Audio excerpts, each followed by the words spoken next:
fell off the cliff. Probably should not be getting too excited about that. Yeah, I don't like this. It's a little steep for old Jake.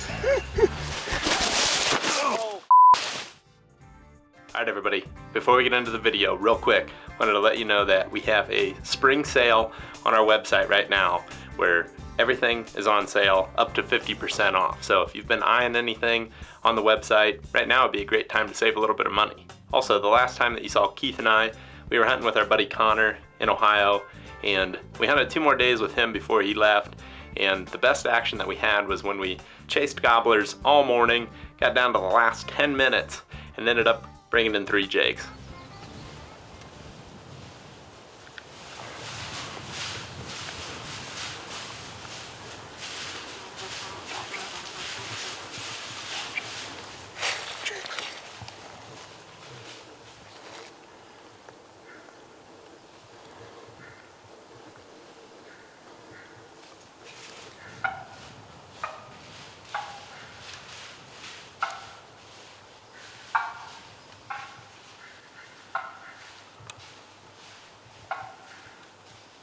When he gobbled, it was 11:52.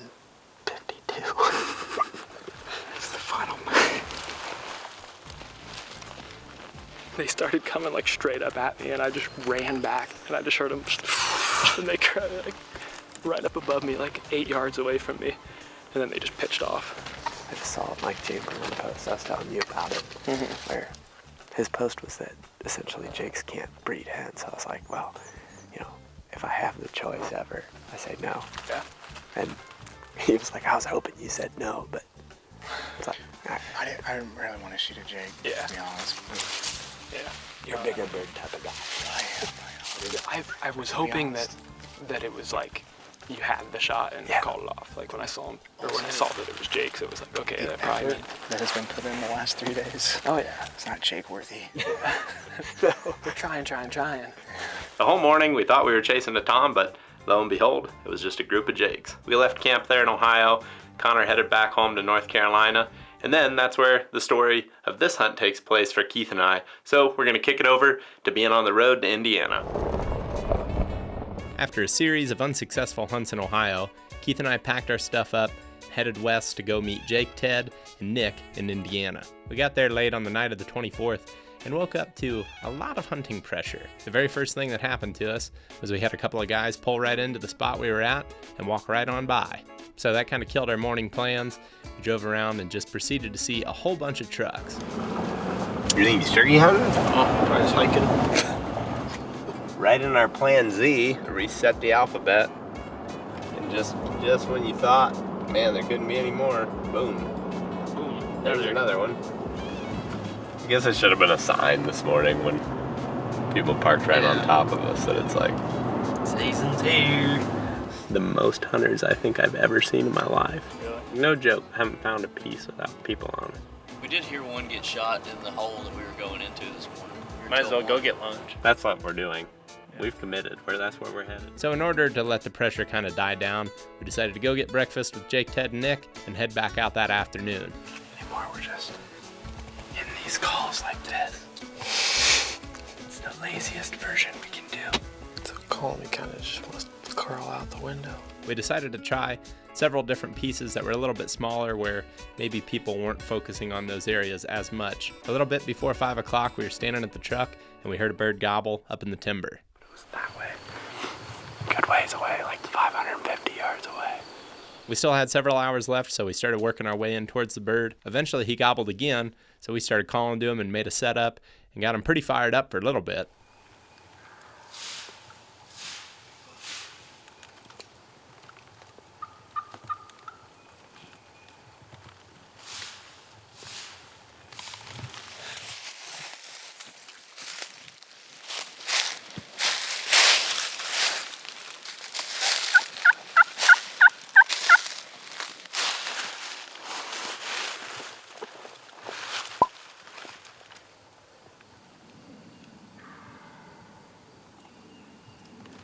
Eventually he stopped gobbling, but we could still hear his footsteps on the other side of the ridge that we were facing. Definitely something like right towards my barrel moving. Did you hear it, Dad? I thought I heard For the next 2 hours, we listened to the turkey move around in front of us, but would never commit fully into our setup to where we could see him. Just before sunset, I called again, and on the second series of yelps, the turkey flew up into a tree as soon as I got done with those yelps, and then he started gobbling a lot, confirming that he had, in fact, been right there in front of us all evening.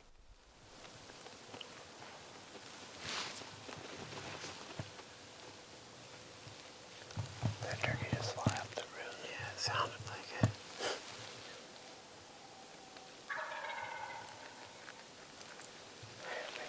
Right there. I mean, as soon as we called, he flew up. Yeah. Great sign. So then we had plans for the next morning to go right back into that same spot because we felt like it was a pretty good spot and we had been calling to him from that spot the night before. He gobbled really good on the roost that morning. We called from here last night. This is the same spot we were in. I guess the thought is if we call from the tree,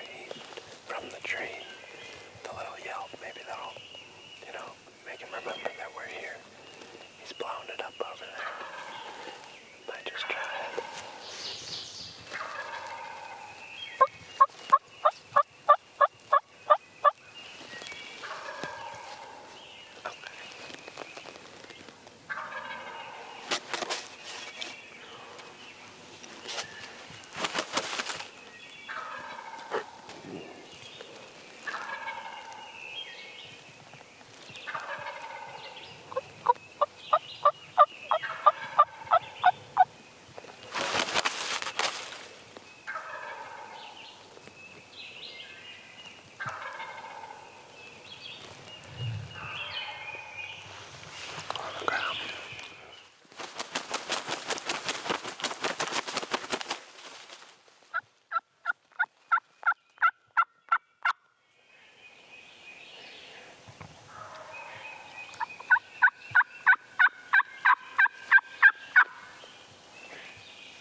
And then once he flew down, he gobbled one time, and then he went silent for about a half hour. Eventually, I used the crystal call to be a little bit louder, and I got him super fired up for a little bit.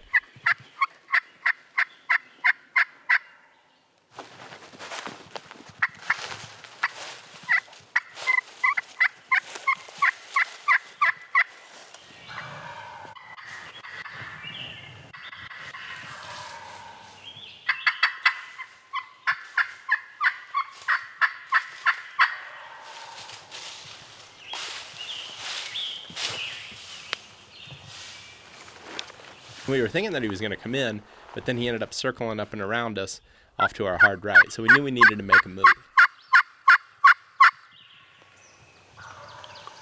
Oh, man. Seems like he's definitely moved from here all the way to over here. He did that after I got him fired up with this, but I think we're going to try to get up and kind of follow his move. When we started to make that move, we heard somebody else calling to the turkey.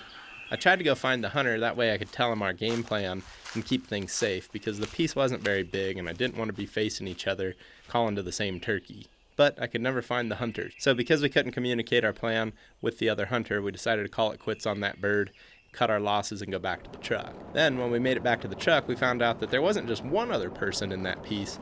There was at least 4 other groups going into the same area. Here's somebody else parked. I mean, these are all there's 4 trucks on the same piece of public land. Like, and this isn't a big enough piece. I mean, there's about enough room for 1 truck. We decided that it just wasn't in our best interest for safety to be hunting in that spot. Later that afternoon, we went into a different spot. We ended up striking a bird pretty quick, and we started to make our move. He gobbled several times there. Really? Yeah. I just heard him like. I heard him, and that's why I was whistling. Sound shaky to you? That sounded awfully shaky. Yeah. A real concern of mine is getting all the way to the last minute and then cracking a jimmy. Yeah. A goal of mine is to just really make sure that doesn't happen.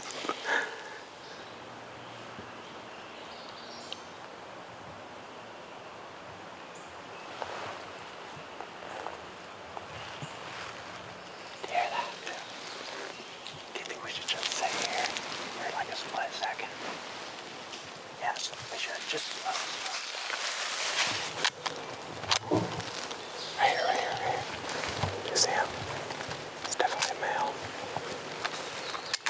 see a long beard yet. It looked like a jake, but I couldn't see past below its neck. It didn't look like a big head. It was bright red, but I couldn't. Yeah, I didn't see it for very long, so. I don't really know what all just happened, other than we had a male bird come past us. I mean, as soon as we got in the woods and just heard walking, so we hit the deck. Things just walked right past us, never putted, never did anything. Could not tell if it was a tom or a jake. It was definitely a male turkey, but past that, I never saw a beard, so just didn't shoot. Also, didn't have a great shot. It's pretty dang thick. It wasn't the right situation. Problem is, we haven't heard any gobbles since that happened. It seemed like he went that way. But we're thinking about just making a loop through here, giving it some time, trying to find something else, and then on the way back through, we'll definitely be hitting this. Maybe it's a jake and he'll burrow into the ground. Yeah, maybe I'll hide for a whole year. I mean, it was fun though. It was a super intense adrenaline rush there for a minute. I was like loading my gun as he's like 26 yards. After that bird came through, we ended up making a bigger loop through that piece of public and didn't really come up with much the rest of the evening. But luckily, Nick was right down the road at our camp spot and was able to listen into a piece of public land and locate a turkey for the next morning.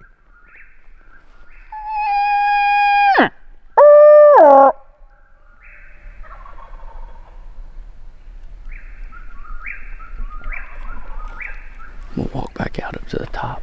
We'll see. Go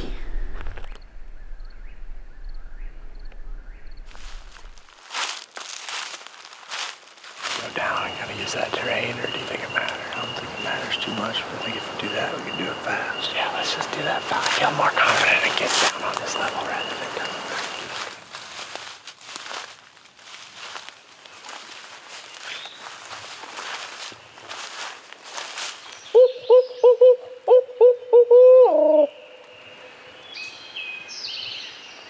Pretty sticky out this morning.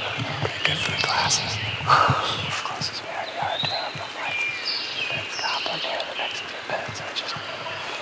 Okay, let's go get him though. He's right down in there.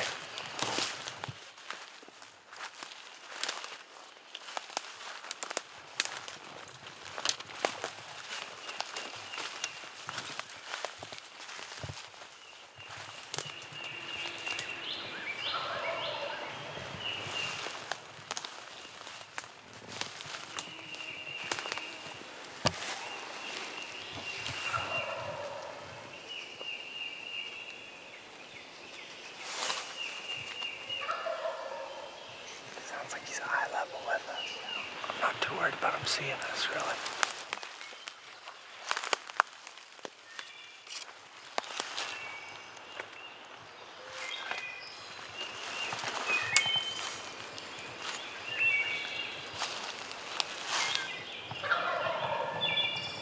I see the thing is just right here where you can just shoot right to that limb. And then you got the ability to move. I can shoot out of it, we got plenty of cover. I can reach out to go closer, you're gonna see this.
I see him. Just to the left of my gun.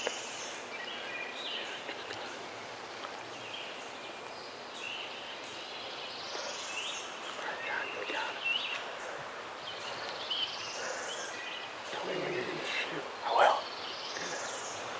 I don't have a shot.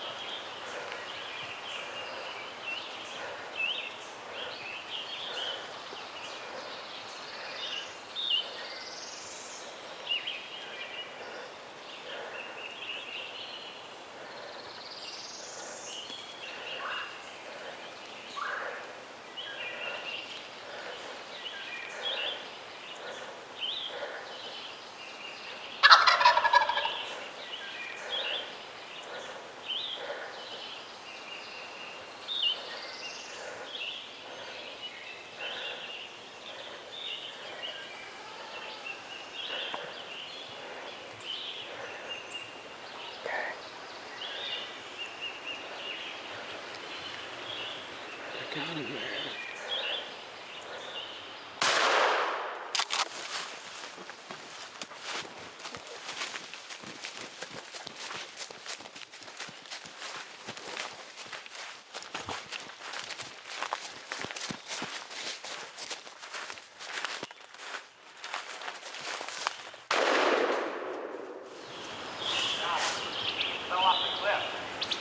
The streak is over. He fell off the cliff. Oh yeah, dude.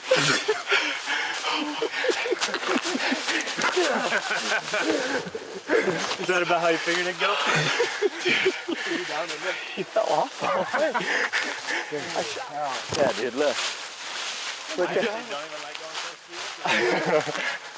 See where he's at? Oh, jeez.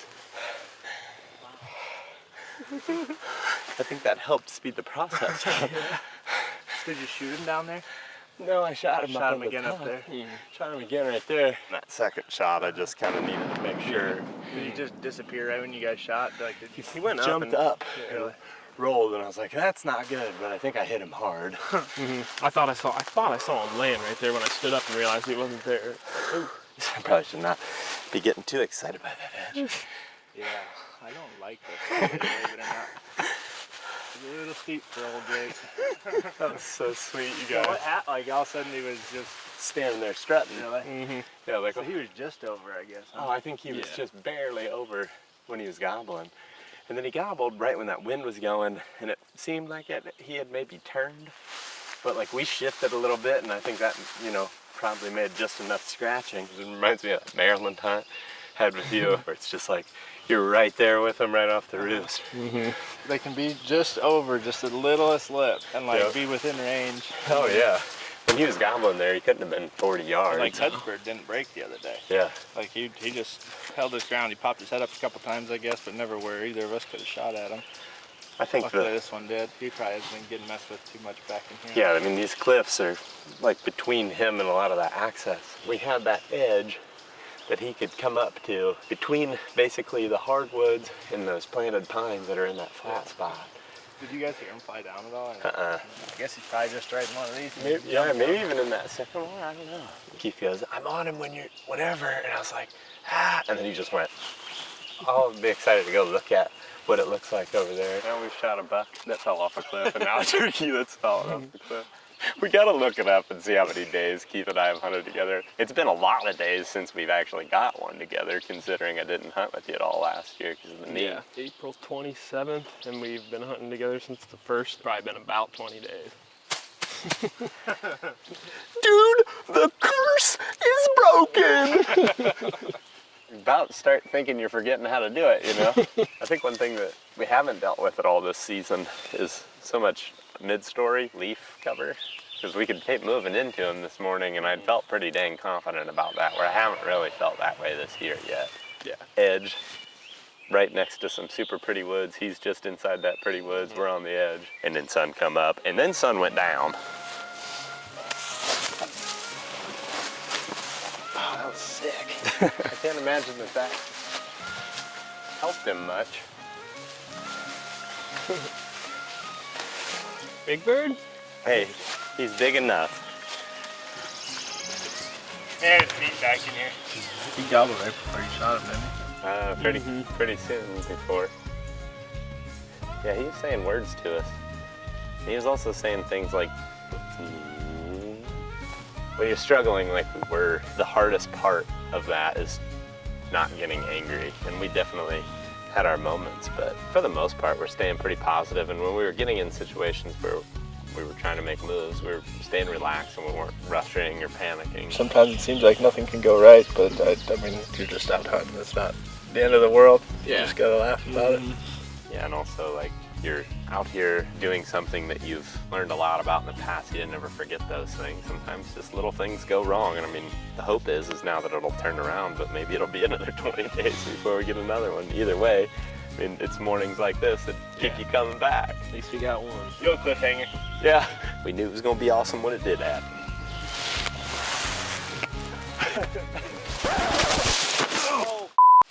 I'm good. Are you? Yep. That did not look good. Are you actually good? I'll just take a second there. Oh my God, dude. You didn't hit your head? Not bad enough to be hurting. I thought you might have smashed on that rock. I thought that I might have too. Here he goes, just like the joke, dude.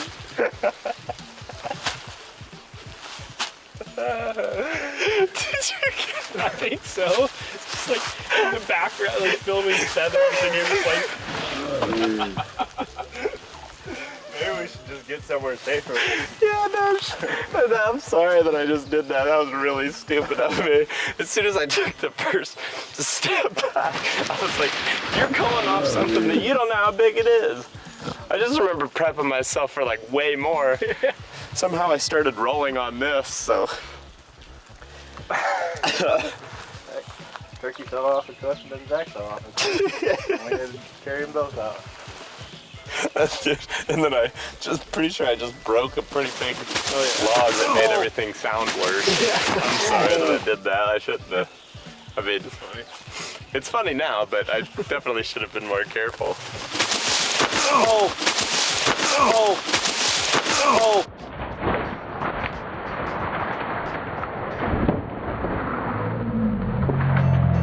Pretty cool spot. Not as cool as it gets to get one. You don't get cliffs like that everywhere. I think we're gonna walk out of here, I think. Nick and Tip are gonna go pick us up the spot that's a little bit closer to access than where we went in this morning. Awesome experience. I mean, it was an early turkey, 19 days since we've held one of these things. Feels pretty good. It's been more days than that, but 19 days of hunting. Pretty proud of the way that this one went down. Glad that Jake and Keith were with too. It's pretty awesome. And I'm glad I didn't hurt myself on that follow. Like, all jokes aside, you should definitely be careful. And that was stupid. I was just too excited about the turkey and really didn't sleep much. So it's funny, but it was also really stupid because I could have actually hurt myself really bad. Watch your step, folks. 19 days later, brother. Still know. Still know the way. Had to do some shooting. Yeah. As wild as I only heard the one shot. Really? We heard the shot and we were like, all right, well, that's a wrap. I think it was when I was by you guys getting ready to go to sleep. There was that patch of pines on the top that I was talking about. So we used that kind of as cover, and he was roosted straight out in front, and I guess Keith and I were talking, and it was like, he's probably only 90 yards in front of us. Just gave him some tree yelps early, and then once he hit the ground, you could hear him drumming. He eventually got right out in front of our setup.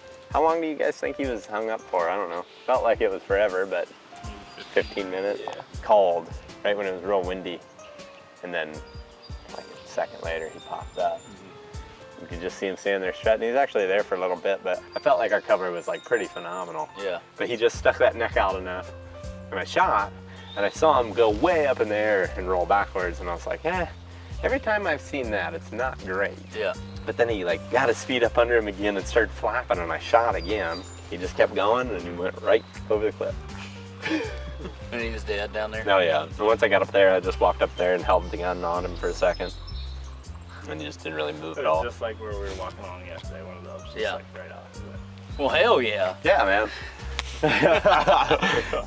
After this hunt, Jake, Ted, and Nick headed straight back to Iowa, and I took Keith home. That way we could edit these videos from Indiana and get back out there as soon as we can. But I think it's important to remember that even when you're struggling, try to stay positive and enjoy being out there. Because I can tell you, after missing most of last season, it's a lot more fun to be out there with your buddies failing than it is to be sitting at home by yourself. And in the end, the lessons that we learned from failed hunts will make us better in the long run. We appreciate you guys watching.